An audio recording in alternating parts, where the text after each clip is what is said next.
We are back yet again for another episode. I'm always so excited to come to you with great, educational, insightful guests. And today I have, gosh, I don't even know how to describe this person. Aside from her being a wellness expert, she's an author, she's a media personality, she's been in the wellness space for over 30 years. And the one thing that truly resonates with me about this guest is her dedication to authenticity, really living out your journey, living out who you truly are, and allowing that to dictate and shine as you go about your journey in life, whether it's going through some health issues, some sort of life issues. You know, life as it is right now is a challenge, right? And if you can stay true to who you are, in spite of all the things that are going on, remain authentic and use your story, your trauma to help someone else, then that's exactly what we should do. And this woman has done so amazingly so, if that's even a word. And I'm excited to have Andi Lew on today, wellness expert, media personality, and author. Welcome, Andi. Oh, thank you so much, Tammy. Thank you for seeing that in me. That was a really interesting observation and perception of who I am, like that authenticity. Because, for me, it's all about truth to the point where I turned out I'm a whistleblower, Mm. with my latest book, Treasured Chest. It's my 10th health title, and it's about exposing the explant industry and really calling out the truth of something that did happen to me. And yes, I had to forgive myself and go through the deep shame as others do when they are getting ready to shed and removing their breast implants. But, let's call out the elephant in the room. Why on earth would a wellness expert do that? But there's so many layers I've realized. Mine was not just aesthetic, it was a trauma-based thing. And that's why the Mm. word chest is in the title, because it's not our boobs, my tits, my jugs didn't try and kill me. It was actually what's behind the chest, which is the heart. So bringing women back to their true, divine, organic states again is what this is all about. You know, and I love your play on words for the name of this book, right? Because and I'm sure you probably processed the intention behind it, right? How do I want this to convey to that person who reads this? Because the title alone speaks volumes to me, because I've been in that space where I explanted. So the fact that you called it what you called it is even more powerful for women who are going through this journey right now. And this journey to wellness that you've been on. I know you're from Australia. You've been in this space for 30 years. What was the turning point for you to go from Andi then to Andi now? It's so hard to answer that question because I'm holding back tears. Mhm. You know, as a mum, I gave my son an early start of education with the Steiner schooling, Mm. which isn't structure. It's a little bit like Montessori, but Rudolf Steiner was a scientist that helped people to understand, I guess, um, that you see in a child the way you saw in me that I was about authenticity, what it is that they are gifted at, and then you nurture that instead of putting all children in like a structured school system and then making them go one direction, right? And so if I could look at the little Andi Lew, the girl that I was always an intuit. So I always remembered my dreams, interpreted my Mm. dreams. Mm. Even my first job in radio as a radio host, I was a dream interpreter. So that's interesting that you're reminding me of this. Then I remember being 5 years old and having my dad try and put, cough medicine, pink cough medicine down my mouth, and my The lips worst. were like pursed. And I remembered I was refusing it and he was forcing it. And then I would have hallucinations and it would be the same visual over and over. It was like horrible. And it was the message of control actually that came to me with this hallucination. So I knew that medicine and drugs altered our chemistry, who we really are, right? So from a Mhm. very young age, I was vehemently opposed to drugs. Never had a drug in my life. That's one of the reasons, I've aged so well, and I've been known for becoming ageless. I'm 52, and people think that I'm in my mid 30s. But I guess what I'm trying to say is I've known from a very young age my calling and my mission, my divine mission. And then, as an 8-year old, I blocked out what had happened to me with sexual interference and trauma until Mm. I was 18, and a man that I worked with broke into my home. And this is heavy, but I was raped. And then it started bringing back the flashbacks. So And I'm so sorry if this is triggering for anyone, because I know that when I wrote the book, a lot of women started remembering, like a new hashtag Me Too movement, one of Mm. the reasons why they may have implanted in the first place, right? So I guess when I cried rivers, absolute rivers, to address the root cause of what really I did to myself and why, and finally like heal all of the things, right? I was like, whoa, this is huge. And I had to kind of do it all my own. That's why I got really spiritual, because, Mm. not everyone was there for me. 6 surgeons and an MRI said, you are fine. You don't have a rupture. And medicine isn't a perfect science. I had a hole in the bag exactly to where I was pinpointing it to be. Also, my mum was like mad with me for doing it to myself in the first place. She didn't want to help me financially. It took me like a year to save up the money. I was slowly dying, waiting to A, be triaged, and B, have the money to remove the breast implants. But I'm not the only one. So through this pain Hmm. of understanding what was going on for the rest of the world through my story, because there were millions of women hiding in subculture online groups all over Facebook telling their stories and supporting one another as they felt medically gaslit, Hmm. that's when I realized my true divine mission and calling, because I had a conversation with God and I was like, why? Why am I suffering? And he was like, this is it. It's through this message that you get to talk about how our body works to heal, who's really in control. And those are some of the themes that I go into in the book Treasured Chest, to sort of really empower the woman or the reader to understand where else in their life they felt like they weren't in control, if that makes sense. You hit 10 points that have resonated with me just in that brief 5 minute answer. And the one that I want to focus in on, let's go back to the trauma with the explanting and having that aha moment, because I too explanted. I had my implants for probably 30 years, and 15 of Wow. those 30 years I was deathly ill and was gaslit over and over and over. I became my own science project because Wow. I knew that those implants were making me sick to the, mold, heavy metals, weird, sensitivities to fragrances and chemicals, autoimmune issues, the whole 9 yards. We could go on and on about that. And I remember that trauma because it defined who I was at that time. Right? I was living in LA at the time. I was living that life. I was tits on a stick, for lack of a better description, right? But I also knew that I was so far removed from who God created me to be that when I made the decision to have them removed, I prayed, and we shared this off camera. Lord, restore me back to who you created me to be. What ensued after that was painful. Painful on every level, physiologically, physically, emotionally, mentally, all of the above.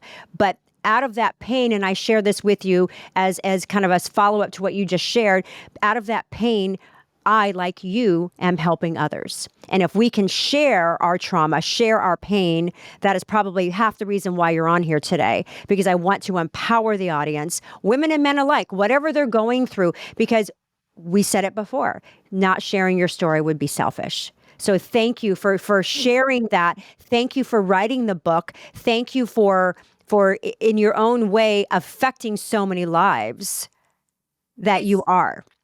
it's so big. This is the conduit for many other subjects around the forever customer, around impossible beauty standards, and around the Hollywood culture of really what has disseminated into the rest of the world on what we think a woman should be like, behave like, and the puppets that we are. You say this tits on a stick. Why is she on a stick? Because is she a puppet? Is she playing a role that we want the rest of the world to follow? And are we putting her, in the place that we need her to be?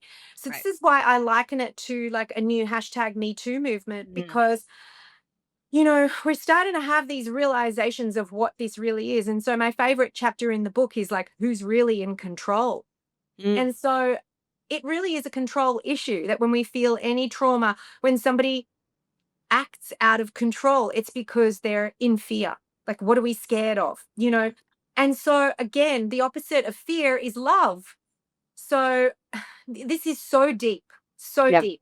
And, I want to unpack this so much with lots of people, I want to really understand, because when we understand, we address the root cause. When we Yes. address the root cause, there is no profession anymore. It packs itself up because there is Mhm. no need. Yeah. And we really ascend into a different dimension of healers, as you say, which is what women truly are. We're intuits, we're nurturers, we're natural nurturers. We're able to do this on a level that only God has given us this gift. We can birth, for goodness sake. And what happens is, when we are developing a human female fetus, Mm. what is happening to the breast or the chest area is that those breast tissues are first made out of immune cells. So that body part is so much more than we realize. Like, that can give life, it can give immunity, it is everything. And we've forgotten to honor that part of ourselves. Yep.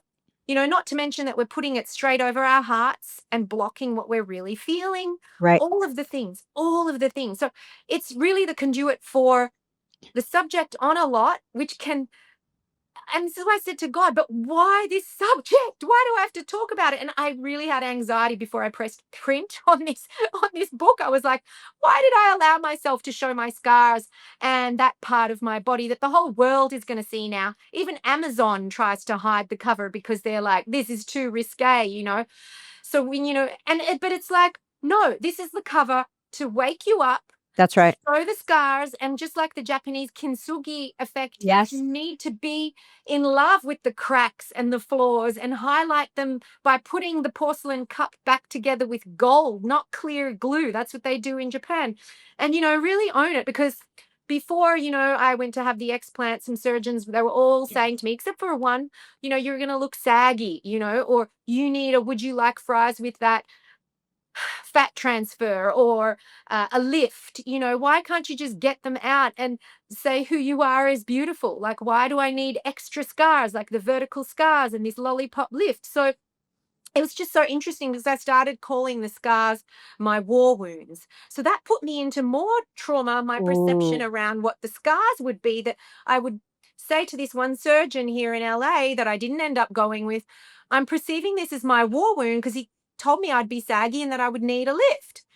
And I thought to myself, only in hindsight, what's wrong with looking saggy? Who are you to tell me what I shouldn't like, do you know what I mean? But Yeah. then at the same time, and this is what's, can you hear all the sirens or I no? can. Oh my It's all God. good. LA is always putting you in like, what's It's going on? all good. And this is it, if you just calm down and say, we're safe. What you're going to look like is good. Who you are is beautiful. That's This is right. all part of your story. Yep. But, in terms of medical gaslighting, you'll be Mm. mortified at this. He then went and wrote a letter to my first surgeon that I wanted to originally go with, that I couldn't go with because he was in Australia and I was becoming so desperate and dying, and I wanted to see someone here in LA. Woo! Sirens are going. But Welcome to LA. I know, he said she's not fit to have her explant until she gets a psychological clearance. What? Shame on that doctor. Shame on that. What is that person's name, so we can really announce to the world? I know we won't. I will never shame a name, but it's in the book.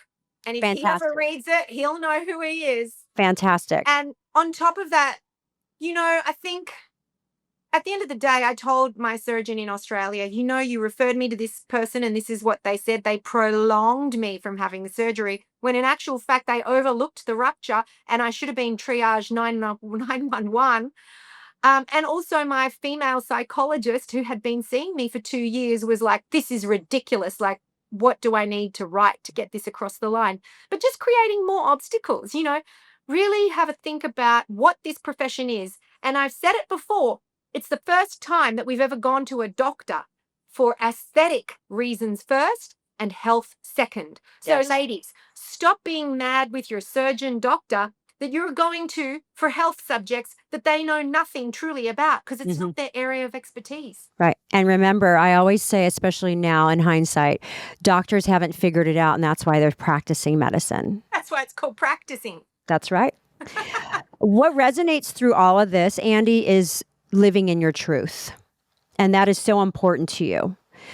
How is living in your truth, now that you've gone through everything that you've gone through, you've written this most recent book, what does that mean to you now?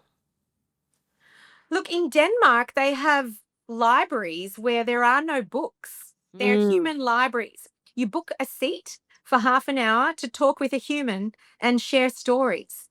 Now, I just think that's fascinating. If you think about how many podcasts there are now, we're all desperate to tell our stories and to feel heard, because half the hearing or half the healing is in the hearing. yeah.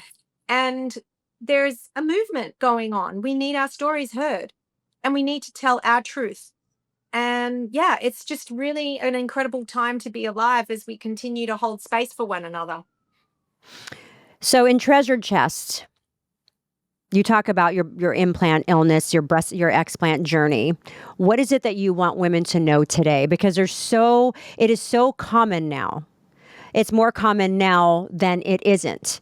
I remember 4 years ago when I started my explant journey, it was very difficult to find a surgeon who would perform not just the explant, but the total capsulectomy. As we know, that's important to remove, right? The capsule. And the notion then, it was still kind of taboo, right? It didn't really arrive just yet. So the courage it took for not just myself to do it, but anybody that ensued thereafter, it took a lot of courage, societal courage, emotional courage, all of the things. Now, fast forward 4 years later, it is very common, very, very common. Well, it What always would, was, Tammy. yeah. You have to remember, implants were banned for 16 years. Hmm. So this is a story that has been around for decades, but it's Yeah. been swept under the rug time and time again. But through people like me in the public eye that have come out, and all of us now using our social media platforms, Yeah. come out and no longer be censored. Now it feels like it's new, but it's always been there. Right. And we Right. have gone, we don't want to be silenced anymore. Right. Now, the issue is, and I'll say it right now, at what cost Mm-hmm. do you want to take on this risk? Mm-hmm. Because there's new data now with the professor who did my explant surgery, who woke me up from the anesthetic and said, wow, you were right. I just want you to know there was a rupture exactly where you were pinpointing it to be. You're better than an MRI. You've taught me a lot today. I'm going to have to go back and check all of my patients as a result. Then he went and did new research to prove that indeed implants are the inflammatory driver that create a Of course. cytokine storm. Yeah. And it doesn't matter whether it's silicone, it doesn't matter whether it's saline, it doesn't matter if there's a rupture or not. That new data now shows that it is a foreign body within the body that creates the inflammatory response. Mm-hmm. So he got himself on a plane to Miami shortly after my explant and presented this new data to his peers. So think about it. Saline, silicone, doesn't matter. Silicone isn't inert. Even the FDA have announced that. Saline, the valve does not stay sealed. In fact, you have the opportunity for liquids, fluids to come out, fluids to come in. It Mm-hmm. is a perfect grounds for bacteria and Yes. infection and mold. So it doesn't matter which way you go, you're creating trauma to the body, and you're creating a body that can't function and heal the way it's designed to, which is to expel toxins through an orifice. So Yes. in my 8th health book, which is called Connected, a paradigm shift in how Mm. we view health, everything is connected in the body. And if we understand that when you have a symptom, it is the solution. It is not the big bad wolf. When you get, let's say, a virus, Yeah. your body raises its temperature because it needs to reach a certain boiling point to kill off the virus. And Mm-hmm. how do we expel toxins or anything? Through an orifice. One of the orifices is through the skin. The Yeah. pores of the skin are an orifice. The mouth is an orifice. When we've had rotten food, it'll come out this end or that end. We're expulsion. We're in expulsion. The symptoms, even though they need to be managed with a health professional and you have to keep it monitored, we need to change our perception on how the body works to heal and support it instead Yeah. of going against it, putting on cortisone cream onto the rash and pushing it back in, or having some kind of medication to stop the diarrhea or whatever. This is the body's innate wisdom on Yeah. how it needs to expel an orifice. A toxin through an orifice. Yeah. Now, take the breast implants. and the body wants to expel that foreign body within the body, and it's got nowhere to go. Mm. Think about how traumatic that is. But the body is incredible at adapting.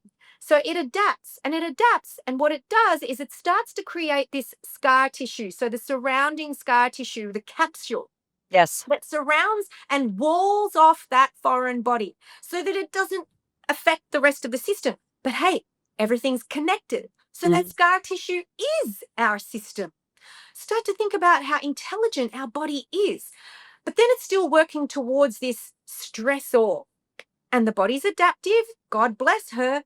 And then it just gets to the point where it is so overwhelmed. It's that stacking effect where you start to express that laundry list of symptoms. Now, all of a sudden, I have food intolerances. Now I have sweating. Now I have feelings of anxiety. I can't breathe. And all of a sudden, it is this multi-layered systemic response. And it just can't handle it anymore. So the natural detoxification pathways start to shut down.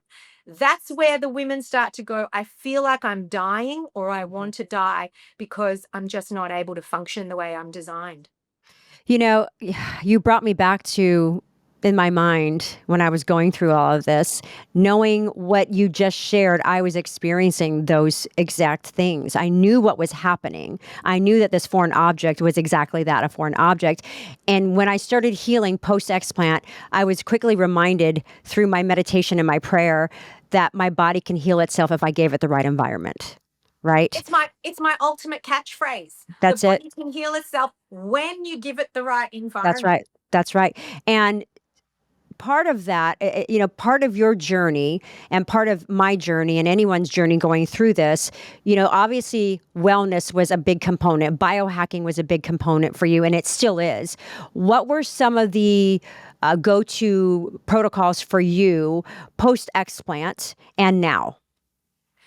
It's always remained the same, but I removed the inflammatory drivers. So those who have got implants and they're listening, they're like, but what if I remove them and my like menopause or perimenopause still blah, blah, blah, blah. Or what if my autoimmune still da, da, da. Well, first of all, I want to say it's not yours. Change the NLP. It's not my this. It is the this. It is a symptom of.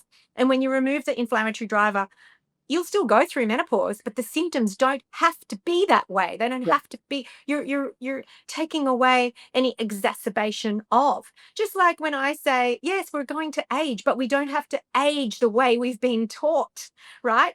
We can go through life with less symptoms, or if the symptoms are there, we can change our perception around them so that we can allow the body to start to work better and support it by, as you say, give it the right environment. It's something, the perception needs to change on what's happening for you, not to Right. you. Right. And we give power what we focus on, right? So if you focus, the one thing that resonates with me and it came to my mind as you were sharing that is when you make friends with what's going on, then you can handle it, right? When it becomes the enemy and like you said, these are my war wounds, right? Then it becomes something that you're trying to defy. It's a very much of a battle, but when you make friends with it, it's amazing what that environment creates for you or someone as they're healing, right? Now, this is an important conversation because if you don't make friends with pain and turn that into purpose, and if anyone's spiritual, they'll understand that Jesus never let his pain get in the way of his purpose. That's right. Right? He used it as his story. He That's used right. it as his power. So even if you don't believe in Jesus, that's an important story that's been created so that we can actually learn from it and turn that into something powerful. But what I'm going to say is when you don't do that, anything who wants to be the enemy or a narcissistic relationship that wants to have control, whether it's an intimate relationship, friendship, or a business one. In my case, it was a business one because I remember the surgeon that I went to for help. And as soon as, because I'm such a descriptive writer, such a great, like, I'm such a wordsmith. So when I said it's my war wounds, he had his dictaphone and he had his notepad and he was like, war wounds, war wounds, war wounds, and he loved it. He loved that way I described what was internally going on for me. And he used it against me in a letter to my original surgeon, right? To say, she's describing this as war wounds. She's psychologically not fit for an explant until she gets psychological clearance. So be careful of your perception, as you say, Tammy, Mm, what's happening. Because if you act in a state of fear, or if mm, you create this like negativity around what's happening, those who are not acting out of light necessarily are going to anchor and pull you into that vortex and manipulate a situation because you're feeling helpless, you're feeling low vibrational, you're feeling disempowered, you're feeling like desperate, let's face it, and sick. yeah. And that's why it's medical gaslighting, you see, Yes. because those people will anchor into that weakness and gain control again. That's right. Because if you think about how deep this is, if he acknowledged that breast implant was truly a thing, and let me get this straight, it's not even an official diagnosis, and it's not for a reason, and we'll go into that soon. Mhm. But when they create this official diagnosis, and that's when, yeah, that's when the system shuts down. That's why I'm a whistleblower. This is why if it was an official diagnosis, then you have now the opportunity to have successful lawsuits against the original implanting surgeon or the product manufacturer themselves. Yes. There's so much conflicting information out there, Andi. How do you vet what's worth trying, what's worth going after with this whole journey that you're on? There's so much conflicting information out there. How do you vet the information? Look at the agenda. Mm, Right? Always go, who's telling me this and why would they be telling me this? And don't just go, oh, but they're a doctor, I should trust them. What is their practice solely based on? What is like, are they truly, the surgeon I ended up going for, he is one of the good guys. He wrote the foreword to my book, Professor Diva in Australia. He works for Macquarie, Sydney University in the hospital there. And he's got, I think he's fourth or fifth generation doctor. He's got a wife and three daughters, and he really cares. yeah. Some plastic surgeons have built a practice based on people who are just not happy with themselves spiritually or physically.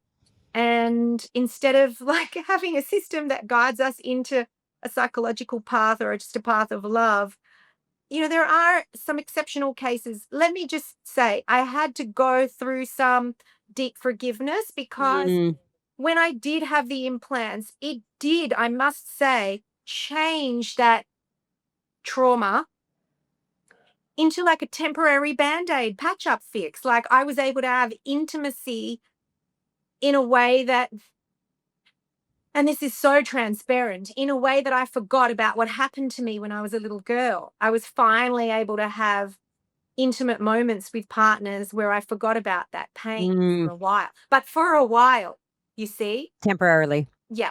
And then the band-aid needed to be ripped off. Right. But everyone has a story, and I do not judge. But yes, when we're being presented with information from this and that, like I've even seen surgeons out there saying, and you brought up capsulectomy, total capsulectomy, complete capsulectomy, or the en bloc procedure, which is That's right.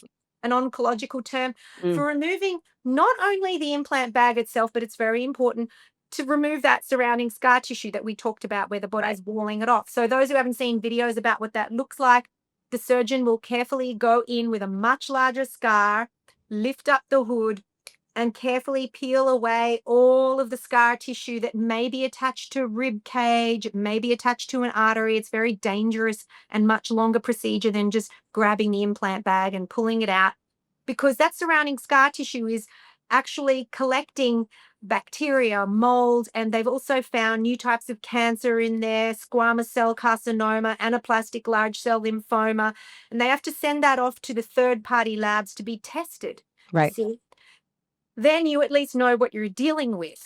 Now, a lot of surgeons are saying on TikToks and all that sort of stuff, don't worry about getting the scar tissue out, that surrounding scar tissue or capsule out. You can still get better by just taking out the implant bag. My theory on this, and this is just a conspiracy theory, it's just my opinion, but I would like to invite us all to question why that might be, Right. because my hunch is that then and this is what other women have told me in these support groups, if we're only taking out the bag, and even my doctor who's got 30 years experience, my diagnosing doctor had BII herself and She's an expert in MCAS, mast cell activation syndrome, and she believes that that's what BII is. It's the immune cells attacking each other.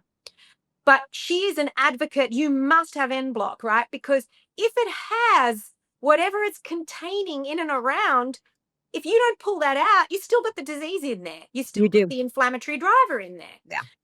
So, and also, if we don't take it out, does that mean that those particular explant patients don't get better? Which means now we have less data to show that when we have an explant, 100% of women are getting better.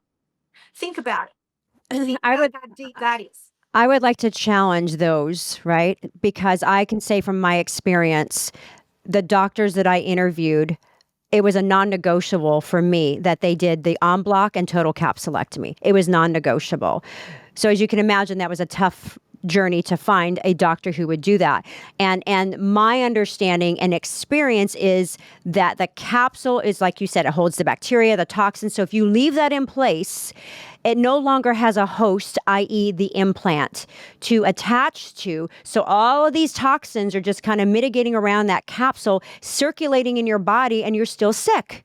So when you remove it, something happens when you remove both the implant and the capsule. Those toxins are now no longer attached to A, the capsule, B, the implant. So the detox process is either going to be super intense, depending on the severity of toxin load in your body, or depending on how the protocols are going that you're on with your doctor at the time. For me, it was intense because even though I removed both, I was one big rash because those toxins were just roaming through my body and coming out of my skin, coming out of my feces, coming out of my urine, coming out everywhere, of course, binding all of this, right? So let's challenge that notion, right? Do women who go through this procedure, are they quote unquote going to be okay if the capsule remains? I would beg to differ.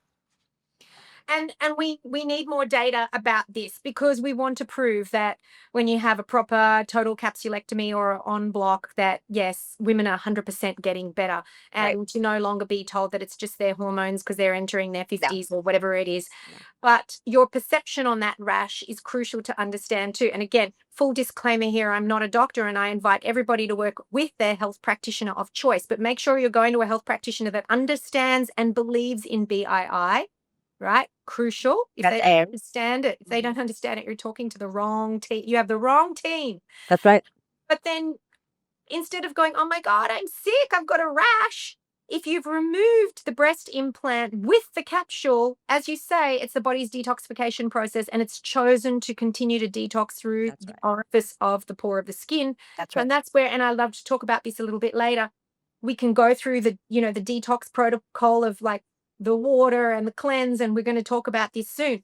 But also think about if you do have an undetected rupture or your silicone implant has just become an entire gel bleed, because in my case, they were looking for a traditional hole, so it didn't come up in the implant. But how dumb. Like, it was a fold that became a weak point, and everyone could see that there was a fold there. How could you not know that when you have a piece of paper and you fold it and you lick it and wet it, it becomes easy to tear?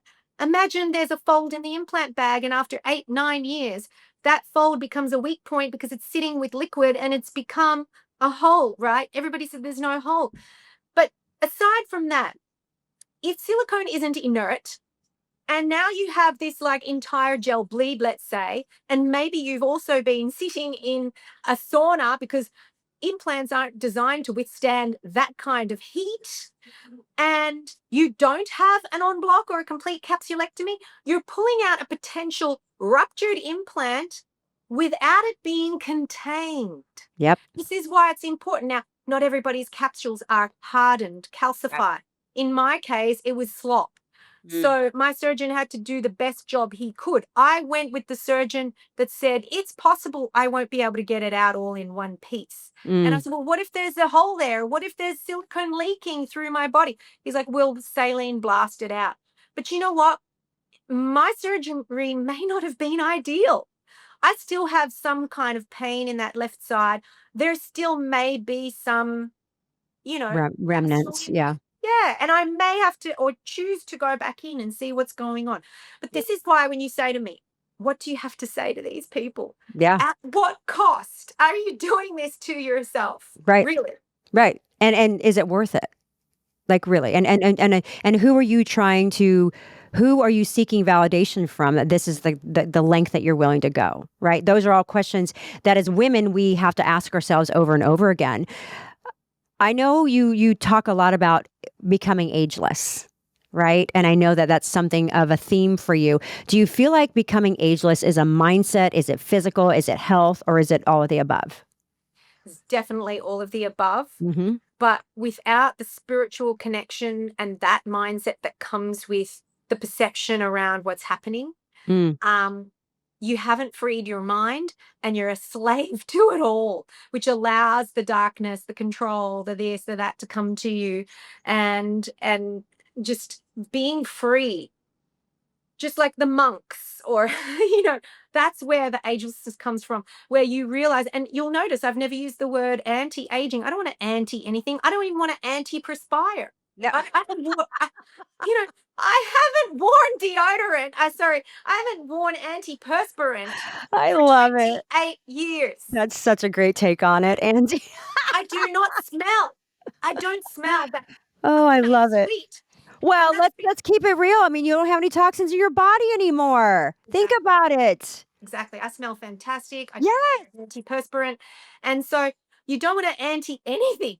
Mm, And so working again with the body and how it's designed to heal, continuing to give it this clean environment, to give it a perception. And these are my favorite chapters in the book, Connected, a paradigm shift in how we view health. My last chapter is about perception. It's everything, and removing all of the toxins.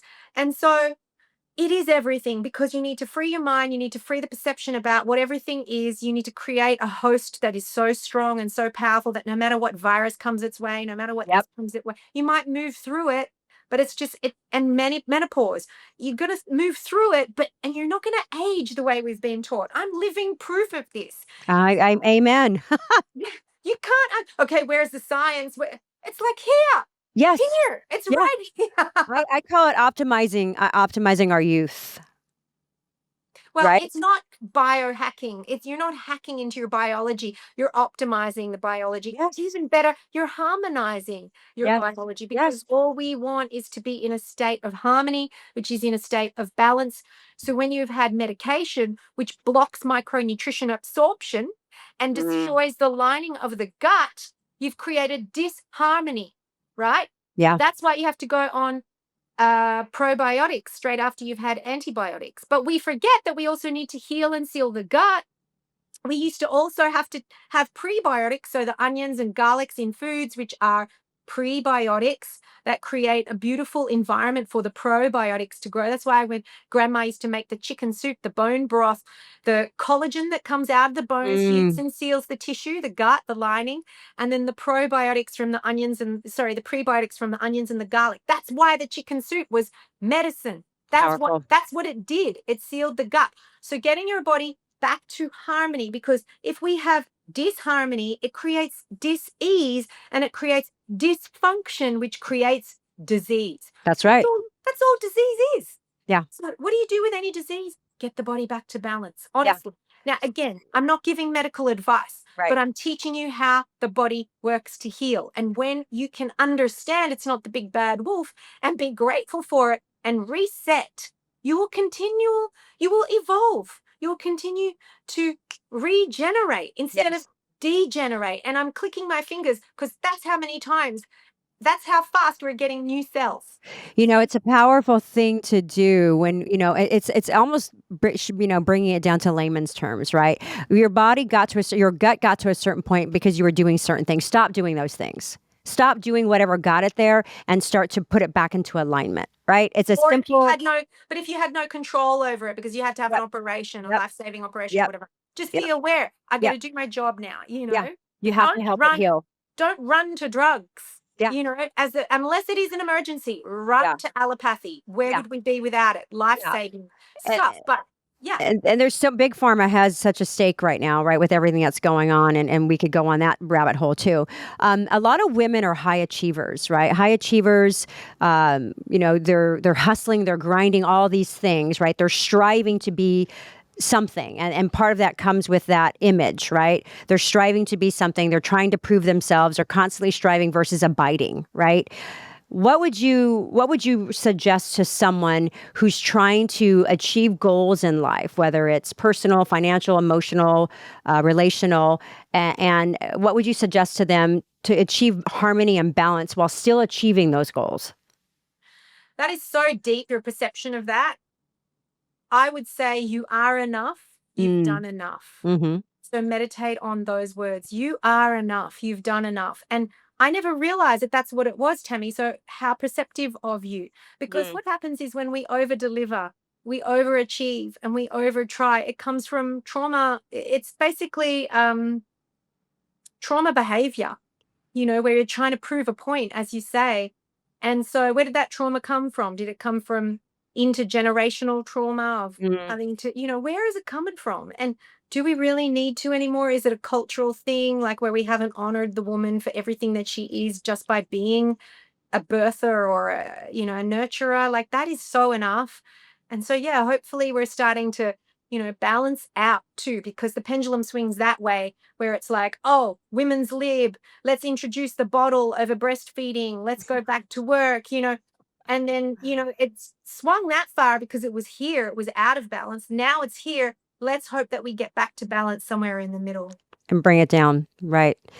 If women, I feel like more so, well, I would probably say both men and women, but women for the most part, when they're embarking upon this wellness journey, right? You've been through your journey, I've been through mine, women are all going through their own journey. When they're embarking upon this wellness journey, it can be overwhelming because there's so much. I know for us, a commonality that we have amongst ourselves, besides the BII and so many other things, is for me, it's really about the water that I drink, the protocols that I'm on, the services that I do, whether it's ozone therapy, hyperbaric oxygen, whatever the things are that are important to me. It can be overwhelming for someone who's never gone down this path before.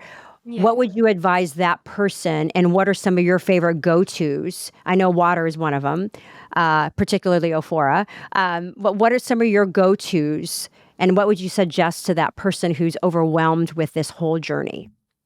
Yeah, look, water is life. Ophora Water is a company that I particularly resonate with because it's born out of California in Carpinteria. I recently had, you know, the CEO of your company, and Kenneth Gawaian was an amazing guest on my podcast, Well to Do, and told me the stories about Californian water in particular and how contaminated it is. Mm, And you think that you're healing and cleansing with water, and then look at the quality of water that you're actually putting in your body, because if it's not pure, if it's not uh you know oxygenated or filtered, nano filtered, you're probably injuring your body again by putting so many terrible things in that the water has in it back into your body. So sadly, it's our birthright to have pure water, but we don't have it. And so that's why Aphora was something that I was like, wow, this is a necessity. If mm. you're in California,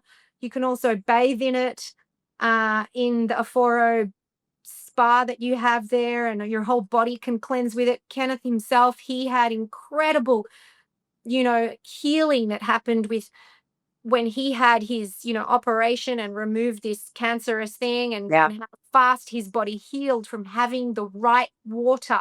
So, yes, first and foremost, the basics need to be correct. And we forget about how important that is with just our water. Hmm. But also from an emotional standpoint, and this is what I do with my Explant wellness coaching, or just my food, lifestyle, and wellness coaching. One of the first things we do after we've created goals and missions and visions and purposes is that we ask for support. And how Mm. does that look like? Because you can't do this alone, and you're not No. meant to do life alone. And so, is it a ritual? What does it look like? Is it a person? Is it a group? Is it, and it's so important to bring that support in to the notion. When I was going through it, I reached out to a beautiful girl, Mel. She's in my book. She had gone through it, and in Australia, she was one of the first to have gone public on a current affair type 60 Minutes type show. Oh, wow. And so, she didn't have the money for her explant. So she actually got them to pay for her surgery so that she could have it documented. What a clever woman. Wow. There are ways in which the human soul can create and create the support. When you get creative and you don't act out of fear state, think about what you can create, right? Because otherwise we're in the victimhood, the fear state, and oh my God, this is happening to me, and we're cowering. But when we sit in the heart of love and we go, whoa, how can I make this work for me? You come up with these creative ideas because we are the ultimate creators. So that's what she did. And so to pay it forward, because obviously she felt so blessed, she then said, I'll be on call for you, Andi. Text me. And this is all the way from Australia, no matter what the time zone was. And I'd either Instagram message her or WhatsApp message her. I'd be like, babe, I want to die. I can't wait anymore. This is like got to come out of me. I keep begging to be triaged. They all say there's nothing wrong with me. And she would send me a song to listen to. Think of this song, and it would be like, I am powerful. So I can't remember the lyrics, but you know what I mean? It was to remind me of my power. So you have to create that support network for yourself, because the body is incredibly powerful. The mind's incredibly powerful. So yeah, just get in tune with, you've got this. Take control. Yeah. Make sure you know that, and focus on your why, right? Focus on why you're doing this, right? To live a better life, to What's have your more why, quality. Jamie? Tell us. My why, oh my goodness. My why is to empower others as much as possible, given the limited time that we have on this earth. Whatever that looks like. Yeah, However that looks like, however that shows up, because it honestly, truthfully, it presents itself when you're in front of that person, right? How you show up, you meet them at their level, you meet them where they are. That's how you can bring your experience to them right where they are. Not where they need to be, not where they've come from, but where they are. Yeah. That Because, my doctor was telling me for a year, oh, Bella, you have breast implant illness. I didn't want to hear it. I wasn't ready to hear the truth, but she knew. So, but in hindsight, it was all perfect anyway. Why would I regret anything? It led me to getting on a plane quickly to America. It led me on a path of having to write a book about it. Now I'm sharing it with you, you're sharing it with others, and that's the divine mission, right? It is. And that transition for you, I'm sure, from Australia to the United States was not easy. Oh boy, I was like living in Bondi Beach, one of the most gorgeous vortexes of energy, like this gorgeous cove where dolphins and double rainbows would appear daily. And, it was this coastline where everyone in Australia exercises daily. Like we go on these coastal walks, the scenery never gets old, everyone knows everyone. It's utopia, really. I love it. We fled during the pandemic from Melbourne, which was the most locked down city in the world, to Bondi because I created a permit to travel because I had a job in essential services. And then when we got there, life was so good, but I was still sick. And I remember my psychologist at the time said to me, because I was going like fortnightly, listen to you talking in all positive psychology and everything. This is no longer PTSD. And I went, wow, I really am. And then that's when I realized, and I went back to my doctor and said, you know what? Why do I still want to die? I think I do have BII. And so then, the O1 extraordinary talent visa approval came through because my son was like, let's go. Because I was touring with the content of my books backwards and forwards for like 6 years. And all the producers would say to my publicist, she's amazing. We need her as a regular. And it planted a seed because my son started coming with me on press tour, and it was so cute. They would put him, on set, like work experience, and let him do the teleprompter and stuff. So he could see what was going on. Right. And he was like, let's go to America. And it was before we had the current administration, the government, and he could see America did need me. And so, now I'm involved with Make America Healthy Again. I've been in biohacking documentaries as an expert, and I'm doing a lot of work on other people's shows as an expert. But I remember packing up our life into 2 suitcases and a bag of Lego and my teenage son. And I'm like, what am I doing? And I said to myself as I'm taking off, hashtag whatever it takes to be a great educator, to serve others more. I will be guided. I know that I will continue to never tap out and do whatever it takes. And here I am 3 years later. And, if I have to look back on that journey, I sacrificed a lot for the Yeah. service of others. I could still be living in there, driving around my white Range Rover, living in this beautiful utopia of Bondi Beach, having a very easy life. And I almost tapped out. There were a lot of tests in LA, but my son said to me, "No way, Mum, no way. You're not meant for that life. You have special gifts. You're meant to be here." So bless him. He's my oracle.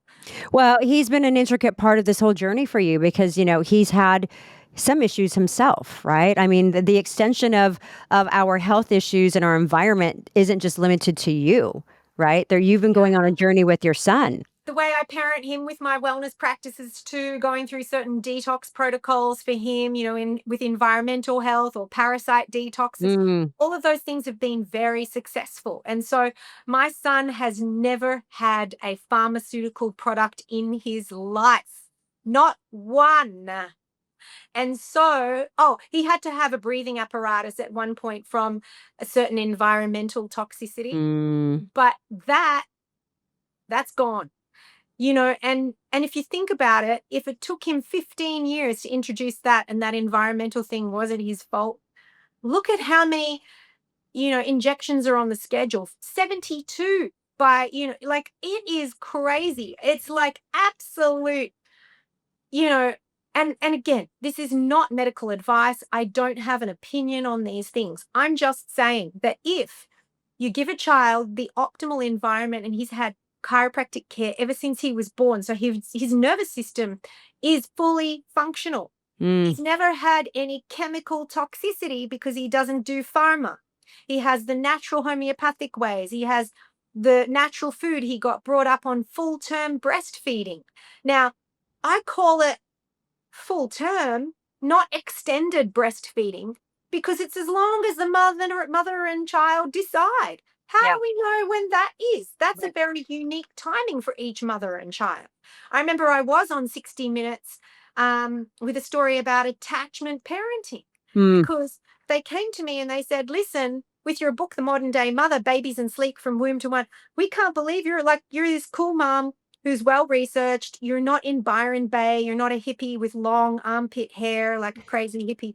You're a normal mom, and you're breastfeeding past the age of 1. And so we want to interview you." And I was like, "What?" what? Bring it on. But as long as I'm in good company. Yeah. So I made them also interview Dr. Bill Sears, which is a pediatrician with I think 40 years experience in attachment parenting, must be 50 by now, 50 years experience. And then Professor James McKenna, a sleep scientist, PhD sleep scientist, that talks about, co-sleeping and the things that happen with mutual regulation of heartbeats, breathing, and body temperature, that both parties fall asleep when they are synchronizing those three Wow. things.